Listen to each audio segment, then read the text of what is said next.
Sure, my camera is showing me brand way. No, it's okay. Okay. Okay, we are live. Good evening from here, and it's just a few hours here to the new year. You're welcome to Opinion Sharers. My name is Paul, and this is going to be the last show for the year. And we just want to appreciate ourselves and appreciate God, and cast our mind back to the year 2022, which is just it's winding up now, and just talk generally as humans, as uh, you know, on this platform community, kind of. So that's what we're going to do today. There's no topic per se, just whatever it is that comes to our mind. Just looking at the year 2020, and then perhaps some might want to prophesy. Yeah, we have a a pastor and prophet in our midst. Anyway, so let's quickly share the link on our platform, so maybe we can. Some people who will not be in a haste, like Tosin already said, she is already in Burj Khalifa waiting for the fireworks. So, but people who might still be able to join us, let's share so that they might be able to join. Okay. I'm Yeah, trying to do that now.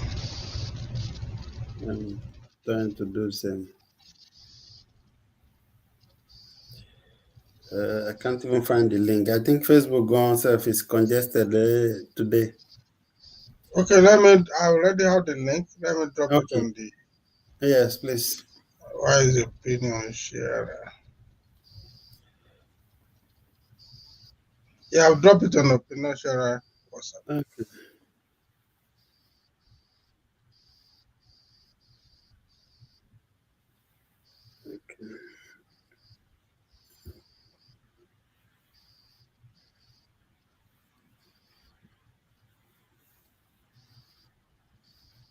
Yeah.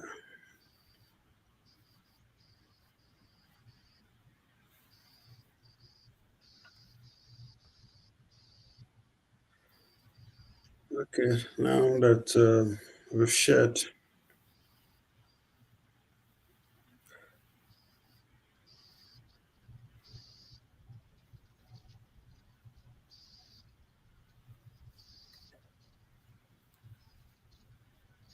Okay. So you're welcome once again if you're just joining us. It is Opinion Sharers. And my name is Paul, and we have a special guest on the show Oh, tonight. Mr. Hello, Champion. boy. Yamuta me. Hello, Champion. Hello. Hello, sir. Hello, How sir. are you? How are you doing? Yes. How are you Okay, doing? it's afternoon there. It's night here. It's afternoon, yes. It's morning here. We are just afternoon Okay, here. you're welcome You to Opinion Sharers. Okay, say bye-bye, sir. All right, bye, dear. Regards to mommy. Say all right, sir. you Okay, so we'll be looking at 2020 in retrospect. 2022 you 2020, meant? 2022, I mean. Yeah, 2022.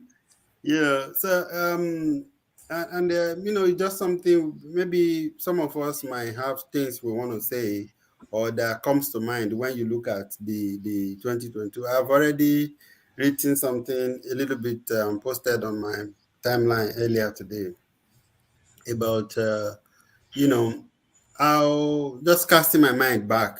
But then that was not just about 2020. It's my life generally.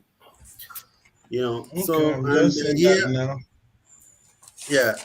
And here on Opinion Sharers, I think we've come a long way. There's so many things, you know. that we've been able to do. So many lives we've brought together, and created an avenue for us to be able to share our opinion and hear our views on various issues and topical issues. I remember when we started, I used to be my voice will be shaking because I will be wondering, hoping not to say the wrong thing, hoping not to make mistakes, especially because my wife is always watching to pick on those areas. And then I will be, making sure that I say the right thing. But then as time goes on, it's become a part of me now, and I'm grateful for the opportunity and the chance. And so, if we look, I don't know, I mean, 2022, sorry. I keep saying 2020. So, um, Village Boy, Yeah. what comes to mind for you? Oh, 2022 is it's a bit eventful. One we as a kind of release or partial release from the pressing of COVID. COVID had us pressing now, and we should not forget that soon. It was a huge relief, from that, and the life, started coming back to normal, so to say. And we also have the experience of the new normal. People working hybrid, or some people feeling reluctant to go back to physical environments. They want to work online. So but the ugly side of 2022, which has been pegged to the Russia-Ukraine war, is the what you may call running inflation everywhere. It's everywhere. I mean, today if you go to the store to the store, you want to buy just oranges, you will do some mental calculation before you buy something as simple as oranges, something as simple as buy apple. So and for us in Canada, actually the banks keep on changing the interest rates, and that is a huge challenge for mortgage. In fact, people are groaning. You know, you can choose not to eat fruit, or you can space the kind of fruit you want to take. But you have to live somewhere. You have to live under a roof, unless you want to live on the street. And when we say the street is not smiling in Lagos, when you are in winter here, you know that the street is not even. It's not. It's. I don't know. I mean, I don't know. Maybe Timmy will help me conclude that it is not where you will want to be at night.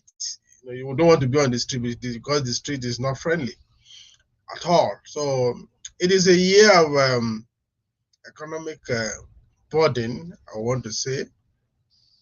On the flip side of it, if you have anybody who has access fund, this is the best time to invest, because there will be a reversal. But if you want to invest, you must be somebody who is ready to wait for a long time. You must have that patience to wait, because by the time those who can invest, because most of the stock are cheap now, you can buy them cheap.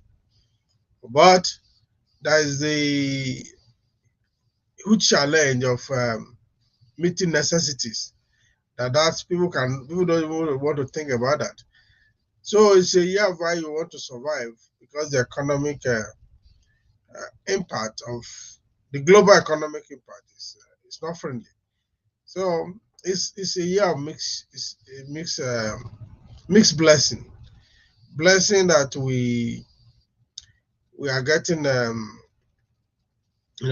off the hook, literally speaking, from COVID, because COVID grounded everything.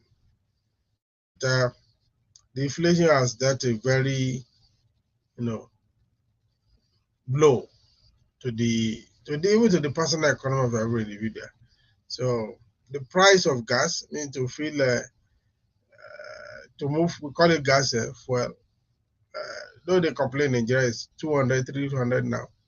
But here, because we know you can't complain. There are times you have to buy like a liter for like $2, even $2 Canadian. It's almost like 1,000 naira. But though I also avoid the danger, I mean the temptation of parallel conversion. So we have uh, a very huge challenge to save because the economy is not smiling. So you barely get by to meet the necessities. So it's a very tough year, I must say. So some blessings, there's some hardness, some hardship rather. All right, thank you, sir. Tim Lane, the village boy is trying to, I guess, the globe. We thought we are escaping from COVID, and then this economic hardship has happened to all of us, Mm. everywhere in the world. So, to you, what easily comes to mind when you look at 2022? Actually, the village boy has. Thank you very much for that question. The village boy has dealt with the question quite well, and I will just have to add a few things. So I will begin with the COVID thing. I started the year with COVID infection, and and apparently ended it with a flu. So with series of flu infections. So I think COVID is still very much around. People should try to stay safe. So that's one thing about 2022 as well. And then the kind of flu that is going around, I don't know in other places, but in Canada, it is nastier than what used to be. So that's one thing that 2022 taught me, that you don't just, you know, um, look at it from the perspective of last year. I mean, histories don't lie, but surprises could happen, and that's what we experienced, especially towards the end of the year in 2022. And also, the village boy talked about the inflation. It's a global experience. So but in Canada especially, the interest rate has been going on, and so many people will think, well, I'm not a homeowner, so I shouldn't worry too much about that. Remember that when mortgages go up, the landlord would have every reason to review their rent and all that. So especially if it is within the specified, according to guideline, according to standards given by the government, wherever you are. So the point is, everyone is feeling it. In fact, international students coming to Canada now, they realize that it is more difficult, it's more challenging to get a place to rent, even if you have your money. Because apart from the fact that the landlord wants to be sure that you are a credible human being, they want to be sure that you have sustainable source of income. So it wouldn't be as if you pay this month and the next month we'll be talking about what's happening, what's going on. So that's another thing, and everybody's actually feeling it. Everybody, whether you are a tenant or you are a landlord or you are even renting for professional purposes, maybe a shop or wherever, everybody is feeling it. And I'm actually grateful that in the midst of all of these things, we have people who are really thoughtful in terms of, I'm talking about employers, in fact, colleagues who are locals here, who feel like, oh, this person is alien to this environment, and if all of these things are happening, there should be a way we should help them or make their life easier.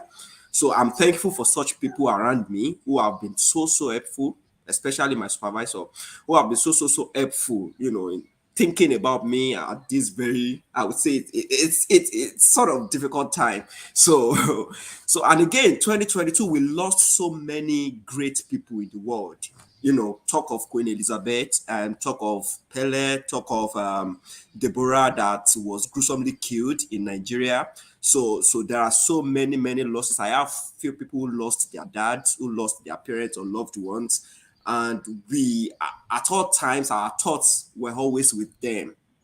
So these are the things. But in the midst of all of this, there are so many other wonderful things that happened in 2020. I mean, I've never seen a World Cup that is better than what happened earlier in December 2022.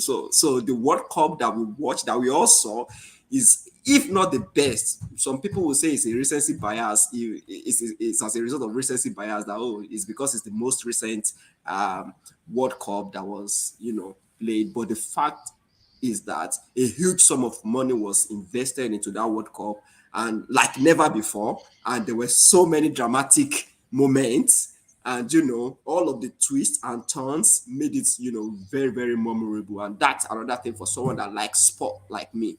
And if I want to bring it down to personal experience, I don't know if I have a few more minutes to talk, or we can actually go on and we'll come back to it later. So yeah, if I want to bring it down to personal experience, 2022 has taught me a whole lot. Number one is to embrace failure, especially when you have given a particular task or project your best. If you have done everything you ought to do, you were hardworking, you did everything right, and you prayed, and if it didn't come the way you expected it to come, you just have to embrace it. It is part of the process that will take you to where you are going. So 2022 has really humbled me, especially in my academics. It has really, really, really humbled me. Like, especially if you are used to succeeding in that area before, and you are too attached and emotionally, that everything you do, especially in academics, you always get it. You do this, you take a course, you get 90 all the time.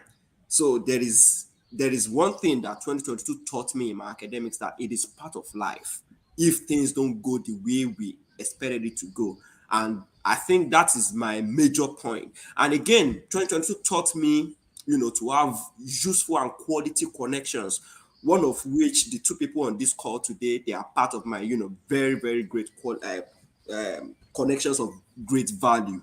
So there are so many times that I found myself, in a ditch, and people actually came, to help me out in terms of giving words of encouragement, thoughtful prayers and wishes, and all that.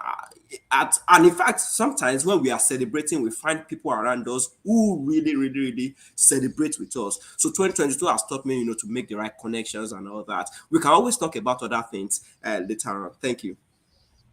All right, Elaine, thank you. That was extensive, and I appreciate it, except for the football aspect, because Why? because I'm not. I don't care about football. Actually, sorry to say. I know that is. That's very odd. I know that you and the village boy that you care so much about football, but anyway, I am the odd one out tonight. So it's been I don't know. Sometimes it's even difficult for me to really analyze 2022 because coming out from the experience of that, the shock of 2020, it's like I've not really been completely liberated from that experience, and now when you look at globalization, after Trump left the White House in the US, it was like it was going to slow down the global movement. Something like that. There was the noise about the nationalization or nationalism in many countries of the world, including UK, India, Russia, America, and many other countries like that. So I want to ask the village boy, look at globally, do you think there's going to be a time when there will be, apart from the fact that now, maybe because of economic crisis, a lot of movement are, do you situation of the world, politics and the economy, you foresee it reducing global movement? Just like Timley talked about, a lot of Nigerians are jackpying. I mean, this year for Nigeria, I think it's a year for jackpot. If Timley would agree, and I'm aware that it became difficult even to move money, especially from Nigeria, with the dollar scarcity and all. Do you foresee all of this reducing human movement generally across the world? Well, thank you very much. One of my latest journal published was, if you look at the abstracts, I was talking about the imperatives of globalization and the movement of labor. And because I was discussing about diversity in that article.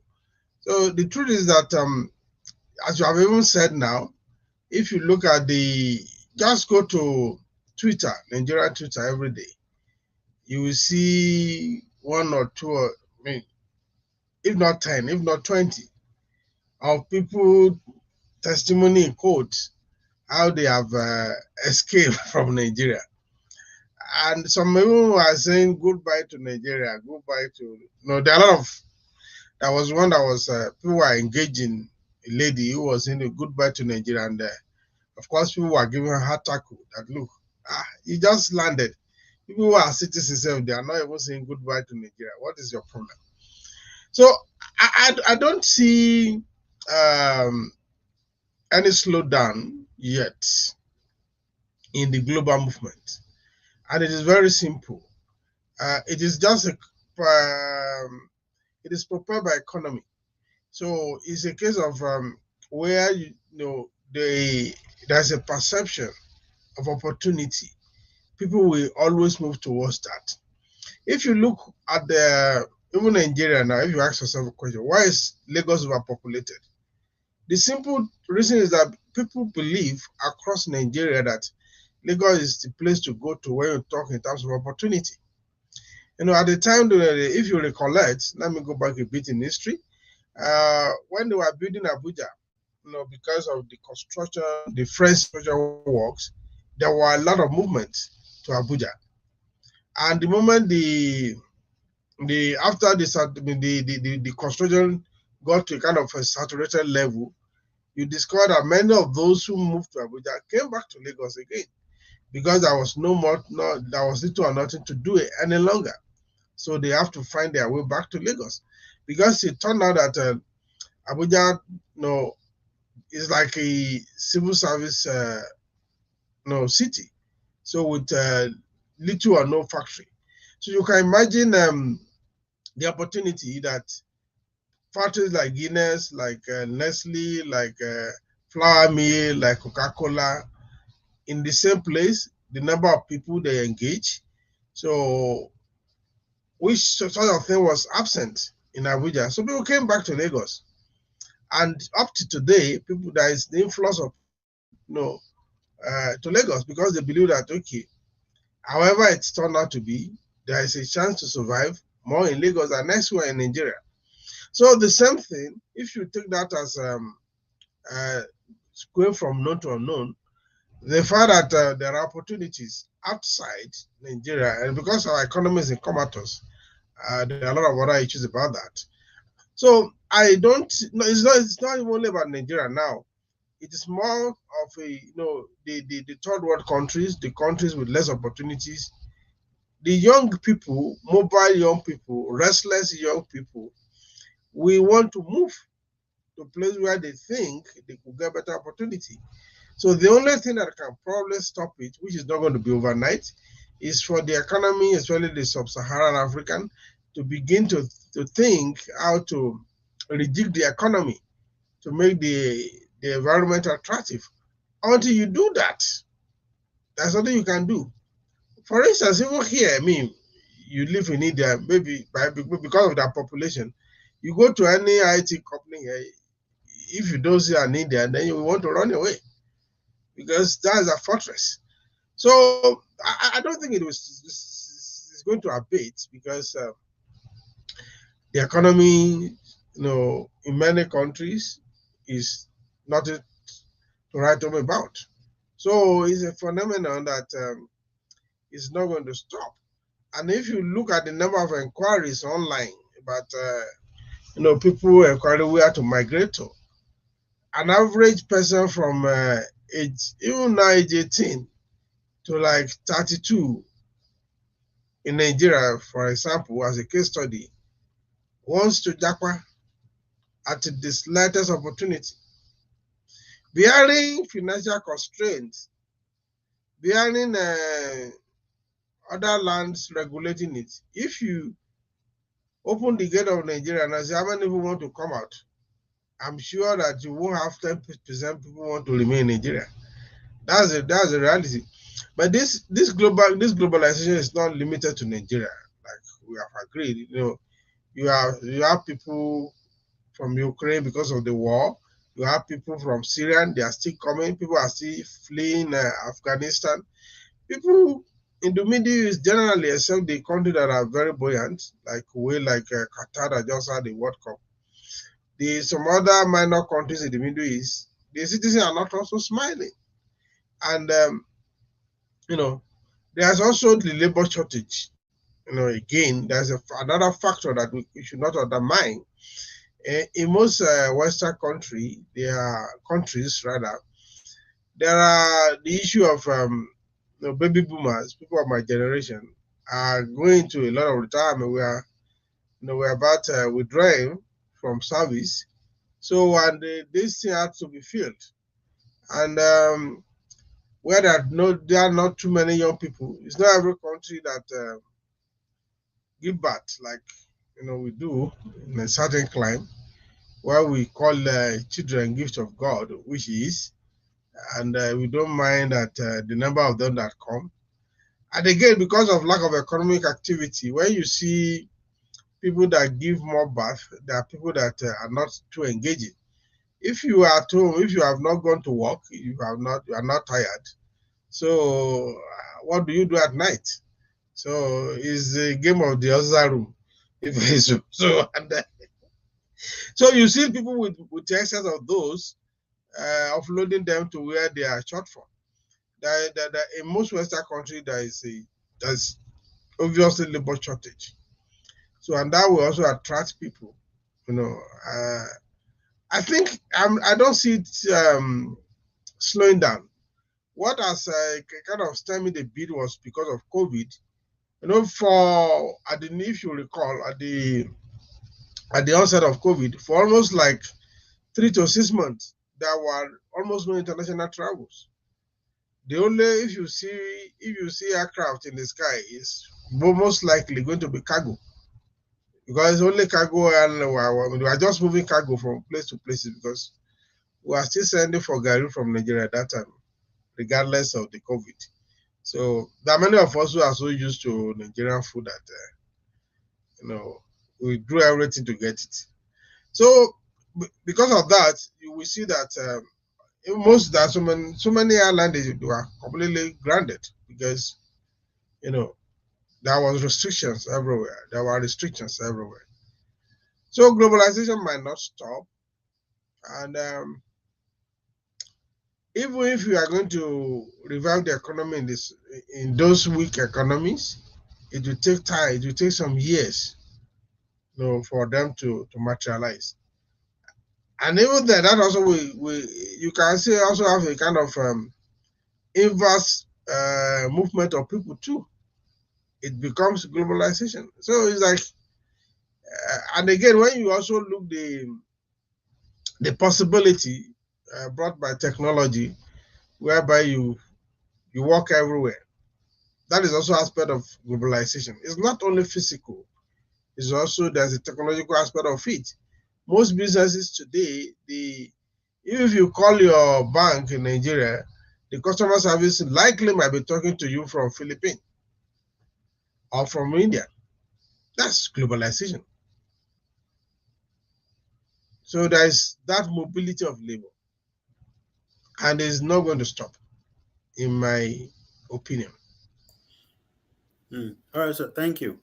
Timlane, there recently I saw a post on Twitter, Nigerian Twitter, and since we're talking about some of the events that has happened in the year 2022, and one of the major ones, like we have readily discussed, is the movement or migration of a lot of young people.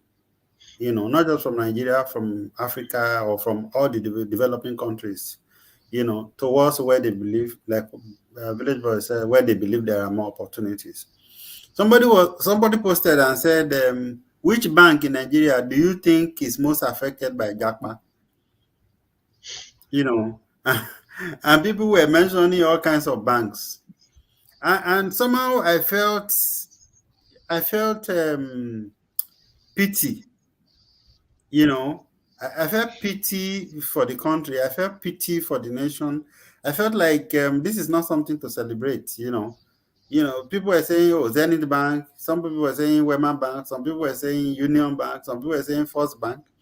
So the implication of this is that our best brains, people who have been in bank for 5, 10 years, this bank has spent resources training them.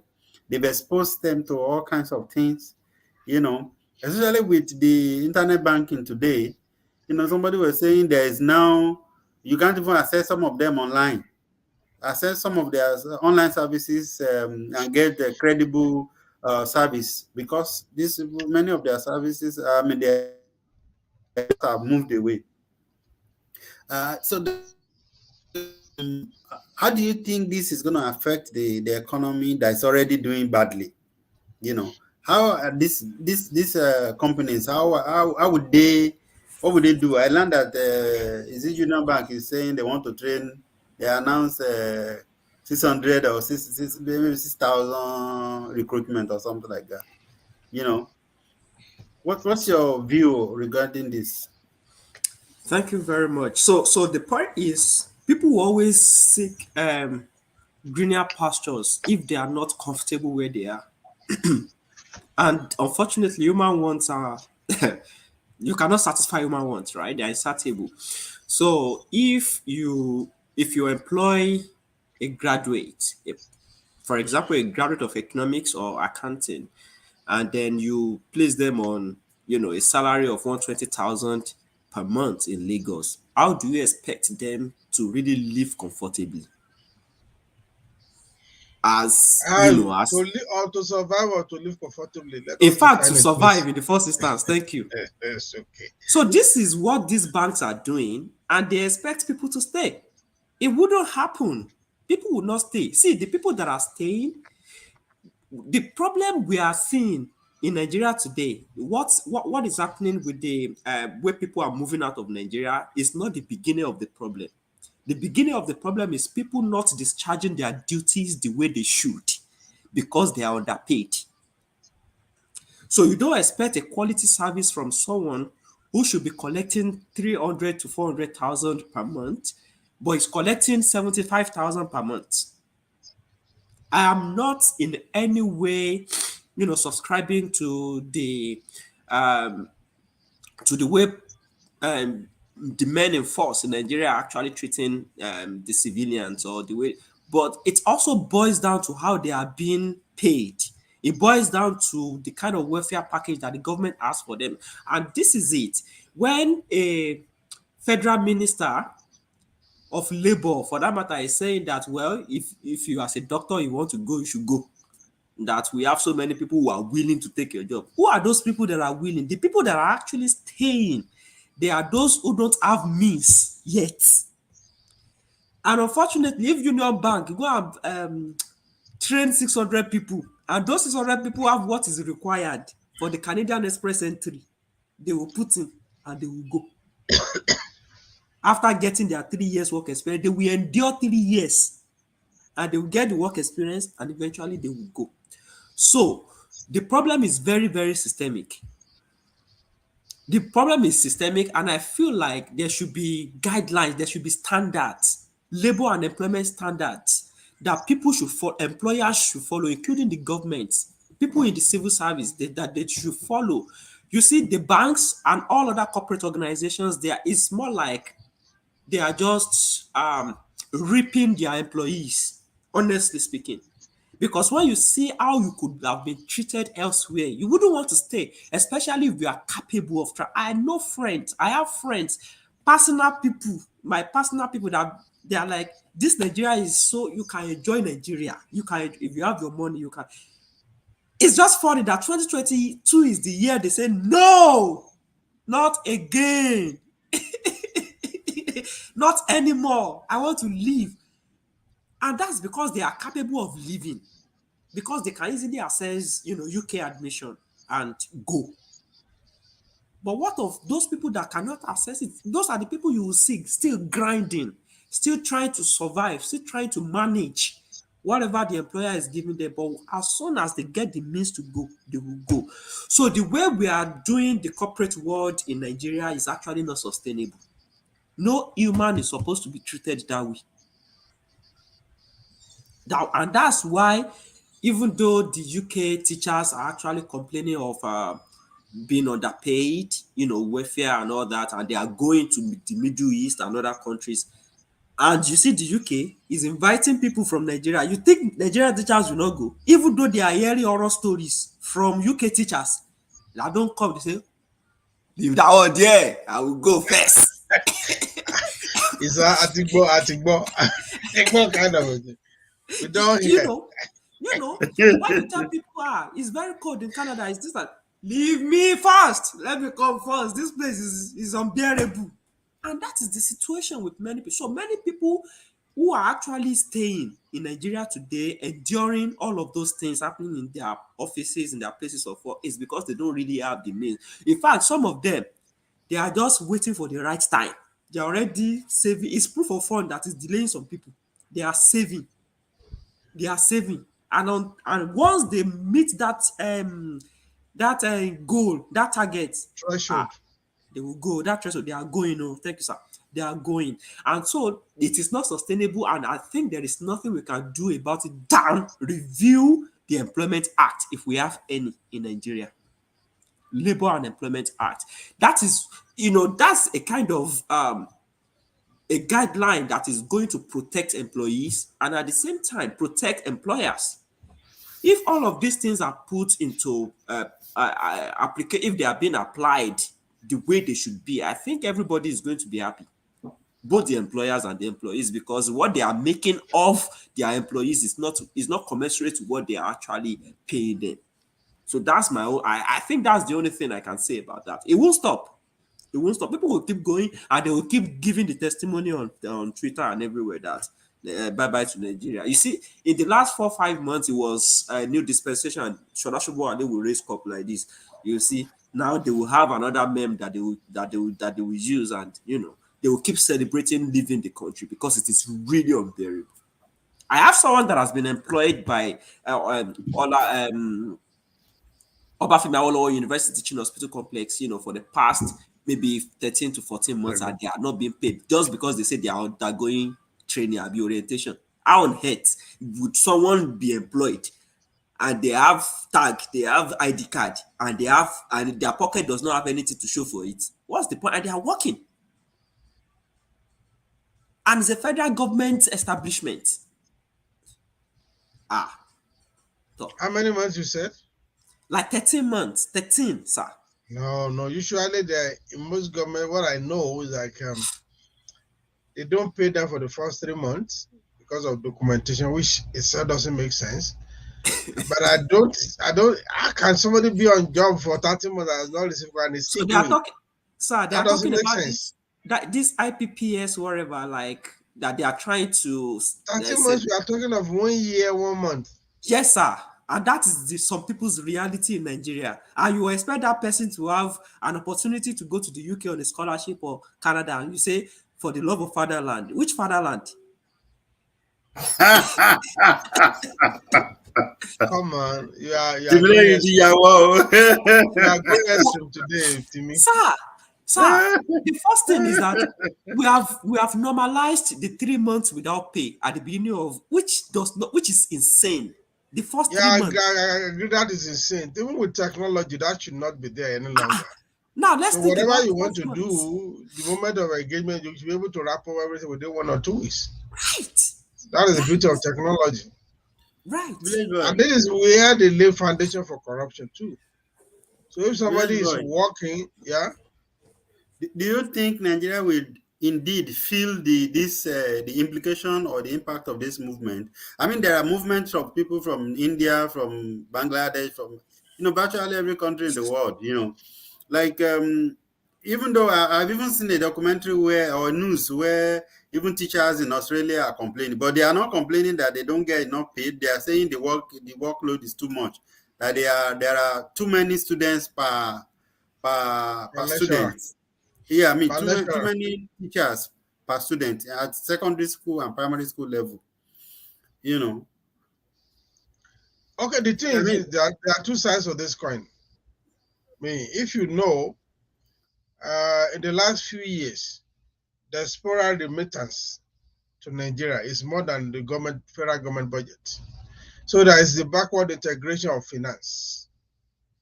Money coming, but most of this money, they are coming to the individuals. And most of those money are not judiciously used. In terms of economy, I tell people that the economy has no morality. For instance, if you send money home now, and somebody decided to go and enjoy pepper soup, that's economic activity. Because the guy is, you are here, you are in the cold minus 40 something degree, and somebody is using your money to enjoy pepper soup. But for Abio. economy, but in terms of economy, the guy, when you go to just simple example, when you take that 10,000 to pepper soup joint, and of course you invite some of your friends with some lager. They said that's why you say the consumption, alcoholic consumption in Nigeria, maybe last year was over 2 or 3 billion naira. And people are wondering, these are the kind of thing that the diaspora money goes to. So this guy now, when he goes to a person joint, point and kill. So the farmer that is raising the fish, or point and kill, and the snail, is getting money. Even the Yarisika that is grinding pepper on the street is getting some money. The Okada man that takes the help to the market to buy tomato in my 12 and everything there. I mean, there's economic activity for that. So that's why I said there's two sides of the coin. Because of people living in Nigeria, there are a lot of remittances back home, though it may not be necessarily through official channels. So the country itself is not completely losing, you may say, in that regard. But there are a lot of also price that society is paying. For instance, if you have a simple malaria now, what is the possibility of being treated? So of course, people resort to self-medication and not that kind of that. You see the influence of alagbo, with all kind of concussion. People. Then you see most of the diseases that we never had before. You see the rampant of kidney failure now in Nigeria. It was not this terrible before. So there's a huge price the society is paying, but there's some benefits people are deriving, because an average person working here, uh, no matter how hard you are, you have to send something home. No matter how hard you are, I say you don't have a family. If you don't have a family, you have pressure from family, you have pressure from your old school boys, old school students, you have pressure from your old workout colleagues in the office, even from your streets, your neighbors, they reach out to you. And don't forget also, we are still we are still here. So I think there are benefits, and there are also there are a lot of other things. For instance, in terms of medical health wise, ethics is one of the areas that is terribly affected. The qualified medical personnel are overstretched. And this also because the government is not even paying very well. Most of them, they still have to engage in private practice. So if you don't have good money, you can't enjoy good health in Nigeria, literally speaking. And you see all kind of there are huge prices we are paying, and of course the society will not develop. There are a lot of you are talking of banking the other time. If there's a problem now, and even something as ATM not dispensing cash and debiting your account, and you want to resolve it, something you can say, okay, this should be uh, reversed at the end of the day, because there's a reconciliation process. Ordinarily, there should be a reconciliation process at the end of each day. It is something they will tell you that you have to wait for 7 working days to resolve. Imagine somebody with his last card going to the ATM after queuing for like 30 minutes, and There was this discharge error, but the account has been debited almost to zero. And you are asking the guy to go and wait for 7 working days in a place that every other week there's a public holiday. So you see, you see the kind of problems that the price. I think the price, if you look at it in terms of benefit analysis, I would say the cost outweighs the benefit. Because now, by the time this year is calculation of remittance is done, there will be a shortfall, serious shortfall, because here it is a matter of the rich also cry now. Like I said earlier on, it is difficult to go to the store to say you want to buy oranges. It's tough. You think twice before you look at it, before you buy. And if you were the one that's okay, you take fruit every day. You have to ration it. It's okay. Maybe I have to be taking twice a week or thrice a week. So and the leftover, if there is any, it's almost not there. It's almost non-existing. Many people have maxed their credit card because when you pay the minimum over time, it keeps accumulating, and with the interest rate increasing, the kind of interest you pay on credit card also is it's become astronomical. So I assume that this year the diaspora remittance would have reduced drastically. I'm so sure by the time the record comes out, maybe somewhere in January or February, by the time you are comparing diaspora remittance in 2021 to 2022, you will see a huge difference. So if you take out your best, brain, your best youth, those energetic, those who could drive the economy, if they are going out in their droves, there is no how the economy will survive. It cannot survive. So that is why today you see the pressure of a 70-year-old who want to do money rituals. Somebody who should be thinking of at 70, what are you even thinking about? Eat and shop life. Now you want to blow. So I think we are in for a crisis. If this is not tamed, the next 15, 20 years, it's better not even imagined, because things will go banana. It's going to be a crisis, and by that time, those who are there now would have gone. Many of them would have gone, or they are in retirement. It's going to be it's not the best for the country. I'm not sure that the remittances will be able to compensate for the damage. The remittance is a benefit, but the question we should sincerely ask ourselves: will it be sufficient to compensate for the damage we are doing to the country? All right, thank you, sir. I would want to maybe the next question would be for Village Boy is how did we get here in terms of this, mass exodus of young people, working class, and then way forward. That's after now. Let me first of all talk to Timlane. Timlane, looking at education, global education especially, and access by Nigerians. I think this year perhaps seen a lot of Nigerians going abroad to study, even though Nigerians have always gone abroad to study. I've seen stories of people saying there's a whole class, a whole set graduated, and majority of them are Nigerians. Yeah, that was in our city, master program in Canada. It's a Calgary here.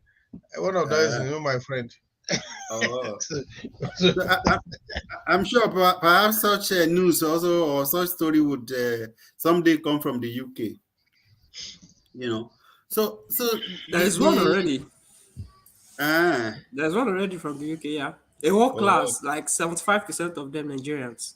Oh. So now I want you to look at, do you see this as an advantage or a disadvantage? And this movement, do you think it makes the Western system to kind of understand us more, or expose us or them to us, so each other, whichever way you want to look at it? I also want to, I hope I'm not compounding it too much. No, it's I would, okay. yeah, I would also want to look at, this current economic situation around the world. Do you think it's going to limit the chances of people who would get maybe sponsor, funding or scholarship, or, in the universities abroad?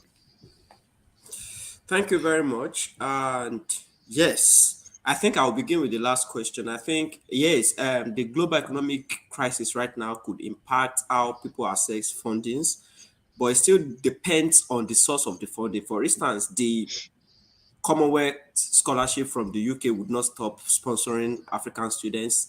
The Mastercard scholarship would not stop sponsoring students. The Erasmus Mundus scholarship, Chevening scholarships, those ones will not stop. But there could be some other um, sources, like private sources, that are not really established public and private public partnership sources, that could actually limit how many students they want to take.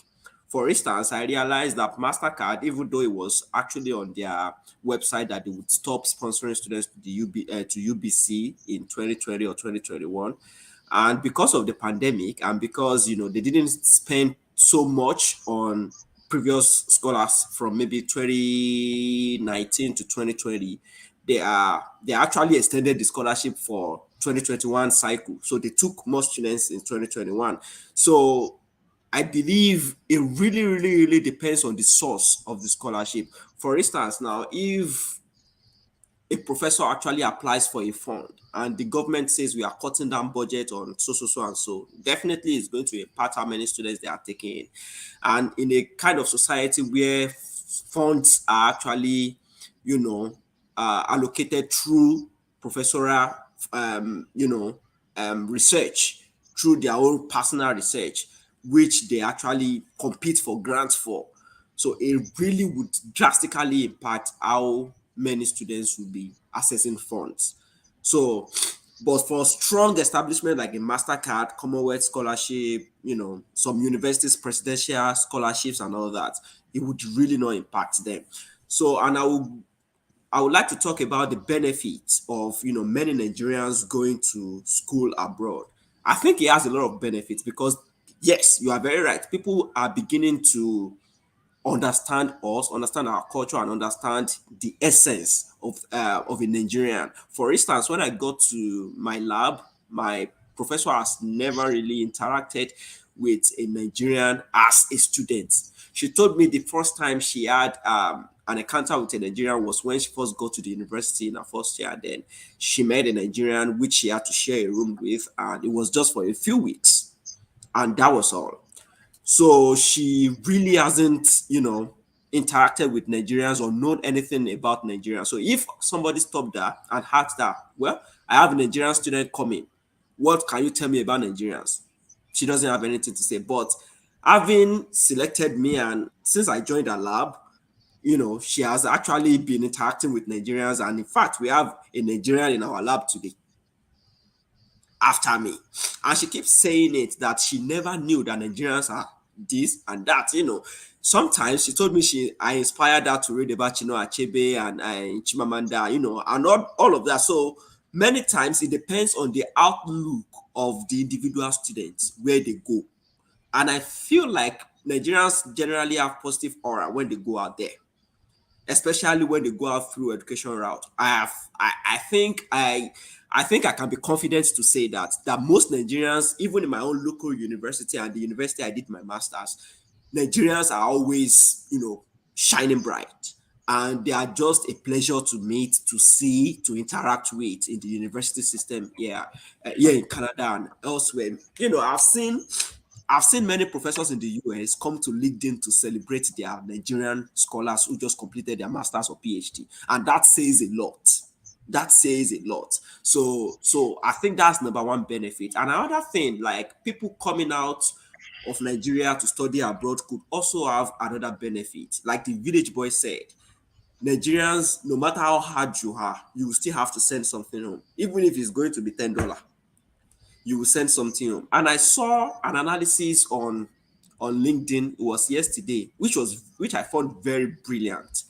Says that Nigerians are just like the village boy said that the remittance from abroad, diaspora remittance was like more than the budget that the federal government had for that particular year in 2021.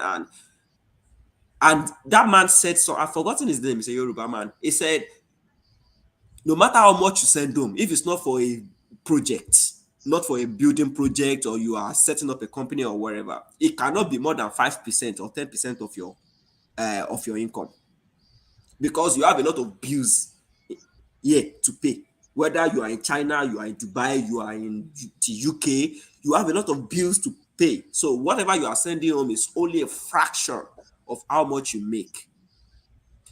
And it was not like, if we want to turn things around for Nigeria, how about Nigerians setting aside, because the money you are sending home, even though it's more than the country's budget for that year, it is just 5% of your own income, or 7%, or 2%, or 3% sometimes. But it's not meant for any development, not really for economic activity that is really, really obvious. It's for welfare. You are sending money home for someone to buy. Stomach infrastructure is an infrastructure too.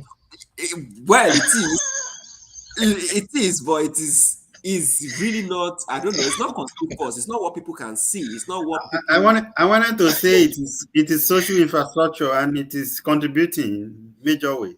Yeah, Even it's not. though Economically, yes, like I analyzed the previous time. Yeah, but Yes. how about, so this person's analysis is, how about you, after sending that 2-3%, you set aside like 15% after you've paid your bills and all that, and invest. For instance, 100 Nigerians in Canada, just send their investments to Flutterwave, and whatever that comes out of it is going, have tech companies.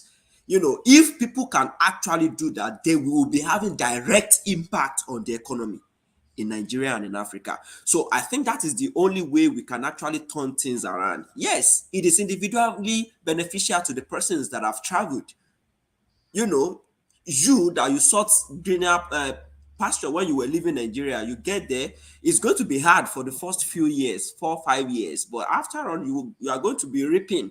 So when you reap it, it's going to be beneficial to you. It was a project you conceived and you executed, and you are beginning to see the results. It is individually beneficial to you, but what is it doing to the economy back home? Nothing, except for stomach infrastructure, which is still infrastructure by the village, for as village boy said. So yeah, so I think that is, I found that analysis very, very insightful, very brilliant. If Nigerians in diaspora can actually come together, set up companies, or invest in companies, and eventually when these companies succeed, they will come back and reap out of it also. They will have shares, and they will win together. The country wins, everybody wins, and everybody is happy. Yeah, send me the link, the analysis, please. I'd like to read it too. All right, yeah, sir. me too. I like to read it. Okay, drop it on And the WhatsApp group then. yeah, and I was because of that particular statement, I was going to ask the village boy in addendum to the previous question. Is it possible for a government, maybe let's say maybe an Obi government or a Tinubu government or a Showore government, to tap into the Nigerians abroad? Whatever inputs, or what is there any particular idea that comes to mind? Which Not, one do you I want me mean, to looking answer first? beyond just remittance. Yeah, usually there are a lot of Nigerians abroad. I could say, humbly, people like us who still have a heart, you know, towards Nigeria. We still love Nigeria. We want Nigeria to thrive. And there are a lot of things that can be tapped from us. But also there is a problem we have to resolve. I mean, taking off from where Timila is talking about investment. Many of us try it and we burn our fingers. We have issue of people that Who will manage those investments? We have the challenge of reliability. You know, people have a twisted mind, that they are doing you a favor to manage your business. Even if they derive their livelihood from there, they don't care. They think it is a favor for you. You that you have created a platform for them, how did they see you? What did they do to you? Many people are wary of this. We cannot take this psychological factor away from it. So, except that we have credible system or credible channel that people can, you can have a kind of, you can mobilize resources, and do that other thing. It's going to be a pipe dream, because people have tried to establish small business. I know a lot of people that have done that here. What has been the outcome? What has been the outcome? That's a factor we should not neglect. But then we should also not allow that to limit what we can do. Any government coming to power, it depends on their thinking. Do they want to mobilize resources outside? Human resources now. Do they want to leverage on the experiences of many diaspora who are there, be exposed to a lot of other things, especially when we talk in terms of governance, we talk in terms of how to do things.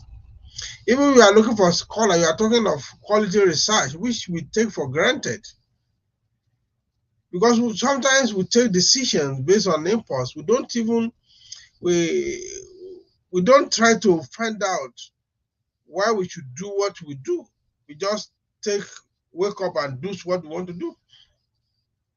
Even starting with research, how can we have said that, look, how can you can start by bringing diaspora to developing a kind of functional educational system whereby you can say, okay, let electrical engineering, mechanical engineering student develop a kind of, which I wrote in my book, modular electric system. Let them design something that can be used locally. Let them work on pepper grinder to reduce its noise. There are things we can bring this kind of experience. It could go common sabbatical. To say, okay, what can we do to make these things? And some of this that I've been seeing a lot of other young people on TikTok, on Twitter, they say they invested, using something of conventional materials. So these are the kind of thing that you can create a kind of a system. You bring experts in various fields who have Nigerian origin to come and interact with these people and make them, they can build this into something that is sustainable, that is really marketable. So those are the areas. There are so many areas you can use Nigerians. But when you want to go to the area of investment, you have to look at the issue of reliability. Trustworthiness is very key. You cannot take away that. So any government that comes to power, you mention some names. Those some names, they don't look realistic that can come, they can win. But those who can win, when they win, if they want to, it's up to them. But again, you know the way our system runs. They will be telling you that these people, how can you bring these people? They are not the one that campaign for you. It is us that is labor. That we are supposed to be the one to shop. So it's come and shop that is this thing. If they want reality, if they want to solve solution, they want a solution to the situation in the country. There are sizable number of Nigerians in all fields of endeavors that they can be used, that can be that. But another question that will they be willing to render such service, knowing where our situation, our structure is another ballgame altogether. Coming back to your question, how did we get here? I think I've written about all this things. How did we get here? You see, most of the decay we have, I've traced it back in most of my analysis to the Babangida era, where everything was monetized. So everybody focus on money and no longer on values. Education itself is focused on certificate and not knowledge. It was during that time you see in every faculty, almost every faculty, let me say use almost every faculty, you will see that 60% of the faculty member are those who are taken to teaching as the last resort when they could not get job elsewhere and teaching becomes the only available choice. And these are the kind of people who live on selling handouts. They don't teach. They are there to make money. They are not there to impart knowledge. Then you will have students who, because you must have 2-1 to work in bank, irrespective of the cost of study. So this kind of student who are literally buying certificates, they are literally buying certificates. There are people that 2 years after graduation, you cannot ask them questions related to their course of study. They are blank. I'm not insulting them. I've encountered so many of them. I've interviewed somebody for a job when I was in Nigeria who had a master in economics. And I asked him simple to distinguish between micro and macro economy. Simple. He told me that they did that in 100 level undergraduate. I said, so? I told him, I'm older than you. I can see the economies they told me in the 70s. I can still recount the Shell that I learned in primary school. So we can still recount Psalm 23 in Yoruba language that we were taught in primary 2. But this guy was telling me because they studied at the 100 level in his undergraduate and as a master in economics, he doesn't know. And at that time we were talking, it was still better. It is worse today. So everybody wants to blow. Everyone wants to know. So there is we have a school system that is not imparting knowledge. And knowledge is the backbone of every society. But the moment you leave off knowledge, the moment you are off that cuff of knowledge, you are in for trouble. I'm not talking of certificates. There are people with bogus certificates in Nigeria, a lot of them. We have scarcity of knowledge. And we have said here that one of our solutions is to have a functional education that is tailored to address our problems. So we got there, and this is built up gradually over time. Because it was not addressed, then the politics came. Politics become now the best route to instant wealth.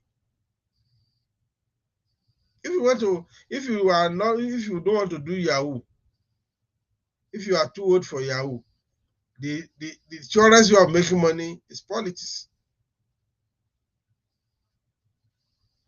So you see, we all know the budget of the National Assembly is more than the budget of a state. And they keep on justifying it. And what do? Constituency projects.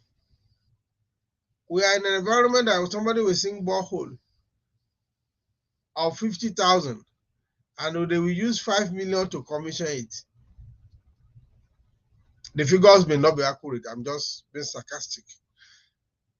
So that's the kind, and again, we have seen where the commission borehole, the borehole itself was not working, and they had to rent a tank and buy water on the tank. And after they left, 2 days, the borehole was not producing water. And there are no consequences, no accountability. People get away with things they should not ordinarily get away with. So if you ask moral renaissance, People go to place of worship. They ask them to raise up their phone and pray for strange credit alerts. Is that not insane? From where? Robinson Hood bringing money, sending credit alert to you? Or how? So it was a gradual build up, but it has escalated now that we don't even know where to start to begin to fix it. So we cannot say we don't know. It's just that we did not pay adequate attention to the wrath. What is the way forward? The way forward is first tell ourselves the hard truth. And what is the hard truth? We cannot continue like this for too long. It is time we stop and say, look, we either fix this thing or we sink. The system will collapse. So, how do you convince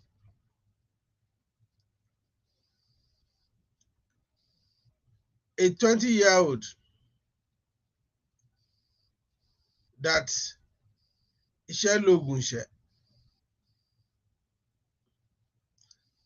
we have lost, I mean, for those who don't know, dignity of labor? That's simply dignity of labor. We have lost that. We no longer believe in dignity of labor. So you have to, how do we bring that back? Because if you see your counselor, let's even say counselor, who before becoming a counselor was fighting the Okada man over change of 20 naira. And in 2 years of being a counselor, has 4 houses. For doing what? They get monthly allocation and share it. And nothing happens. So the next person is doing everything possible to become the next counselor. Then when you now look that, you go to higher level, to governor, to senators. So we have to tell ourselves the home truth. I think it was Timmy was saying that what the Minister of Labor says that we have more than enough doctors. Who anywhere the way one live, make it live. So it means we are not capable of telling ourselves the truth. We see even with everybody that left return, we have a shortfall. What is the percentage of patients to a doctor before they left? What is it now? How many people are still dying because they could not afford 2,000 malaria drug? And they resort to self-medication. They drink concussion of agbo on every bus stop now. You see an agbo seller. All manner of color, rainbow color, red, white, green, all kinds. And so we miss. This is not exaggeration. If you mean, I don't know, maybe who left Nigeria earlier than each other. I think okay, I'm the one that left earlier, most likely. But I still recall when they were putting all those things in one cup, and they will do like this. Killing themselves. So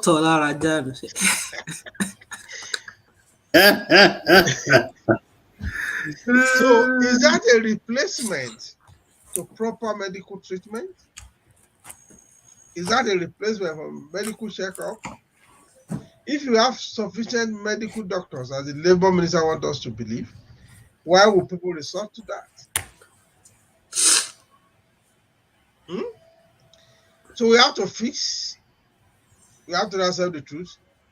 Like I've always advocated, we have to fix our education. public school system has to be restored. We have to focus first on primary health care. Dispenser in those days, most community have dispensary. At least they wash the saw, the teeth saw, and others simple ailment. They give Panadol. They give all kind of thing. Today, now if you go to clinic, they will say you have malaria, typhoid. That's the major diagnosis that you have. Because when people call me, they say they are sick. I say, what was wrong with this? They say they went to do test, so they say that malaria, typhoid. So, you know, they pass malaria, typhoid every time. So we have good population that if we develop certain skills, the economic multiplier effect will make us to live well, to live better. It live in self-denial that there is a crisis. Because I don't think that those in government, as of now, see this as a crisis.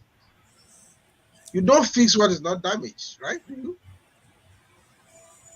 you? Paul, do you fix what is not damaged? So if they understand that we are already in a crisis, perhaps we begin to Well, think of solutions. we will be hoping that we will not be unlucky in 2 months from now. Okay. Or is it one and a half months? Timley, I like your optimism. yeah, I mean, what can we do? It's great. I mean, it's hope that we are selling. Every one of us. Okay. Let's keep hope. Let's keep hope alive.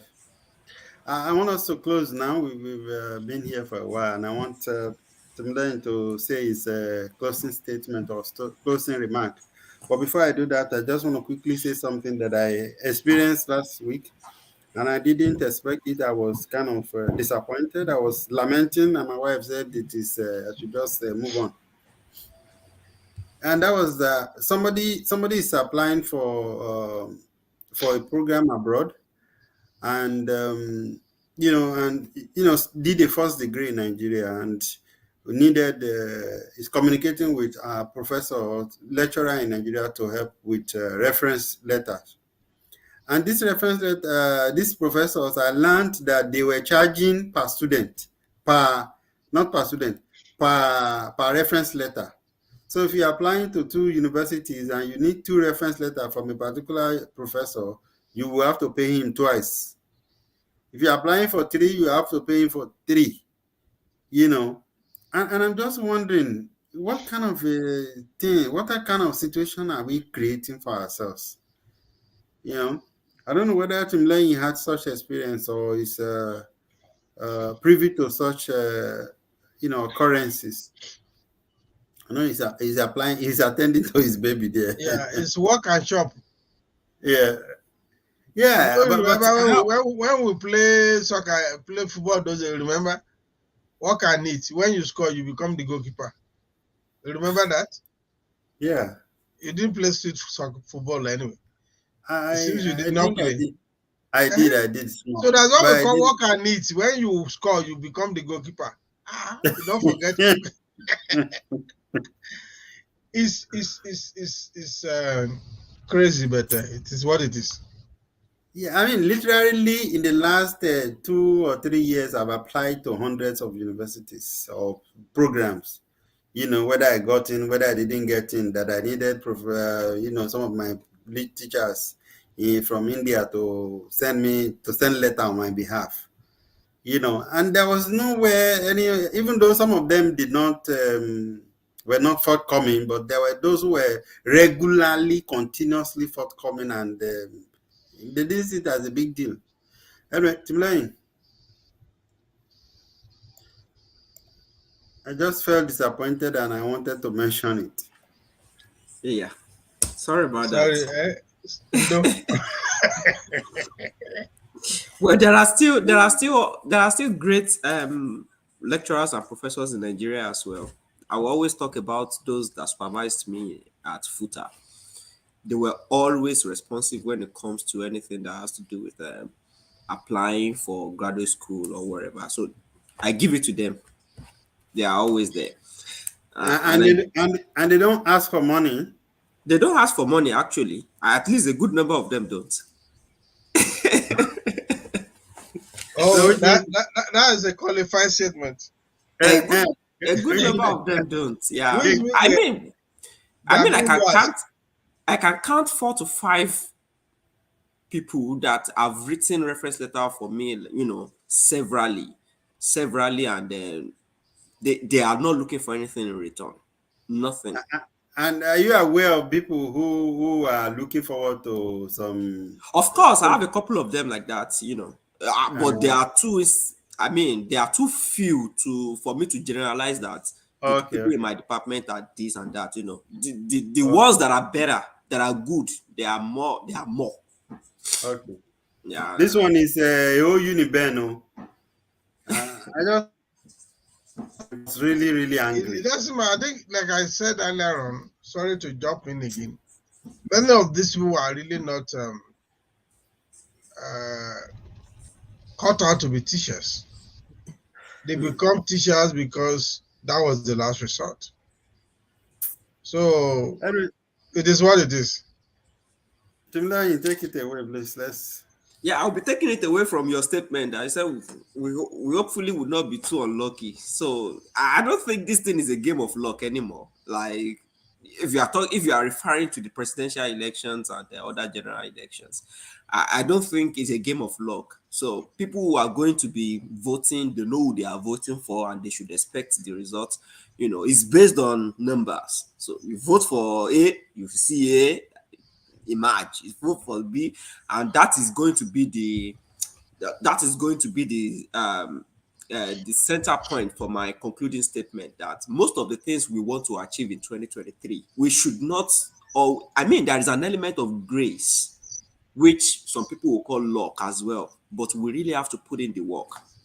We really have to put in the work. So, whatever you want to set out to achieve in 2023, please make sure you draft your goals now. You draft your goals, and when you put them down, you are putting them down not just because you are writing them down, it's because you want to follow through. So maybe in the first 3 months or in the first 6 months, you want to look back and say how many, put appropriate reasonable deadlines to what you want to achieve. I'm talking about those things that helped me in this year. So, and it doesn't really mean that when you have put everything together, it's going to come out. Just be optimistic. Just do your best, and don't leave out the God factor, which is the most important factor.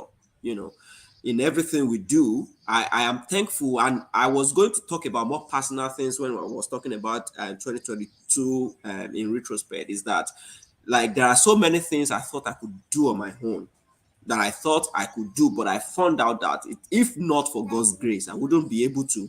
I wouldn't be able to achieve those things. And there were things that they were like very lofty goals that I felt, nah, not this year. It's gonna happen next year.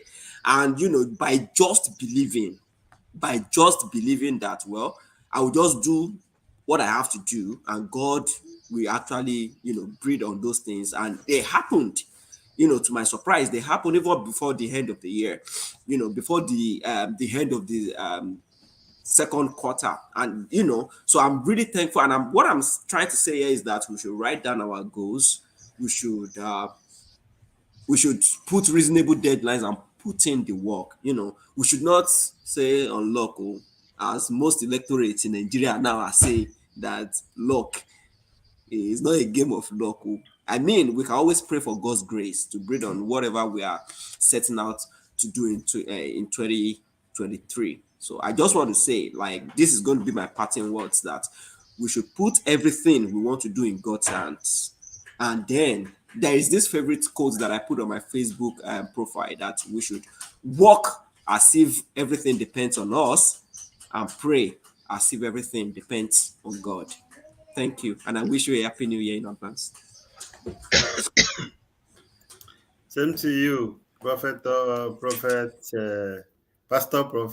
Timlane. All right, Baba, let's hear from you before we go. Yeah, thank you very much. It's been a pleasure to be here after a while. 2022 is also gracious and beautiful for me and my family. I'm grateful to God always for His grace.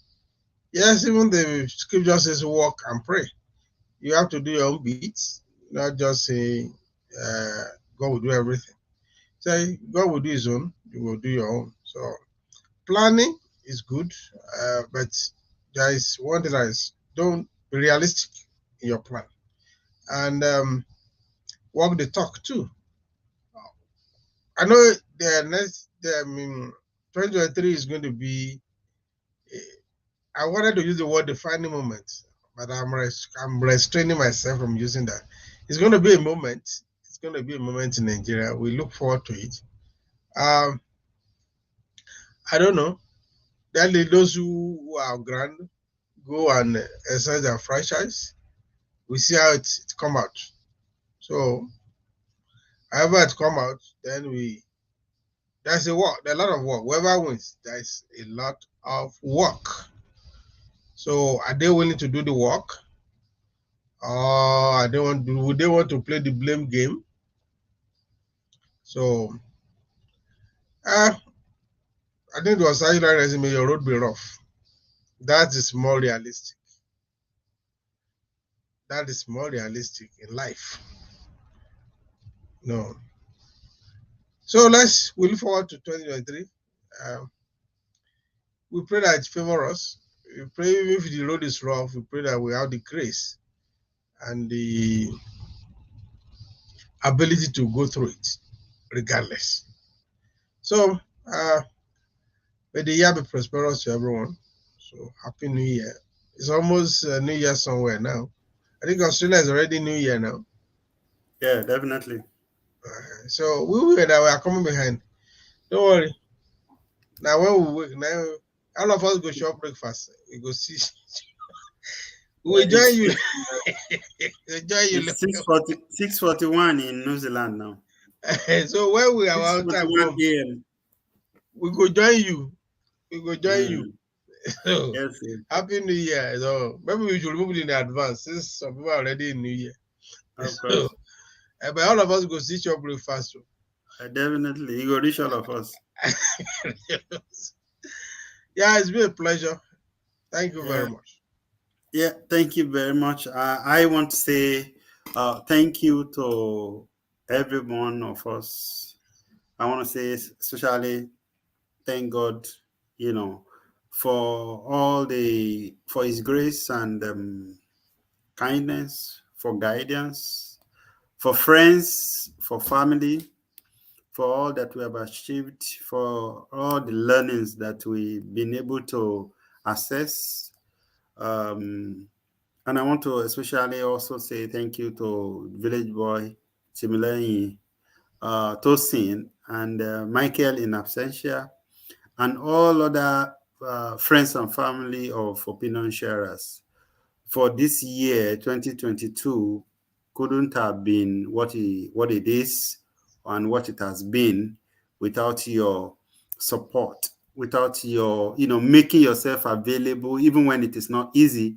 I understand. I know that many times it's not easy, it's not convenient, you know, but we have kind of committed ourselves, even though we can say I'm not available yet, we want to say, there are times that even me that might be a little bit not too great, but when a call comes or a message comes from maybe Village Boy or Timley or, suggestion of idea and all of that, that keeps me going.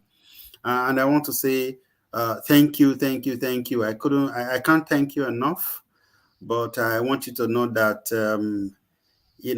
your contribution is significant, and it means so much. It means so much, not just to me, to a lot of people who are probably one way or another benefited from this platform, or from maybe some of the things that we have been saying or writing. So I want to say thank you on behalf of all of these people whom you have been a blessing to. May God bless us all. As we have seen the end of 2022, we will see many, many, many more years to come. And as we enter into 2023, I pray that it will be a prosperous year for us.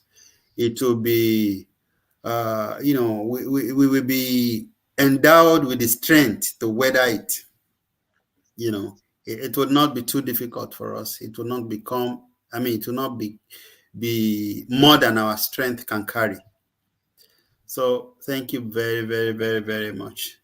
And to our viewers, we want to say thank you. It's been amazing. It's been challenging to come to you every Saturday, and thank you.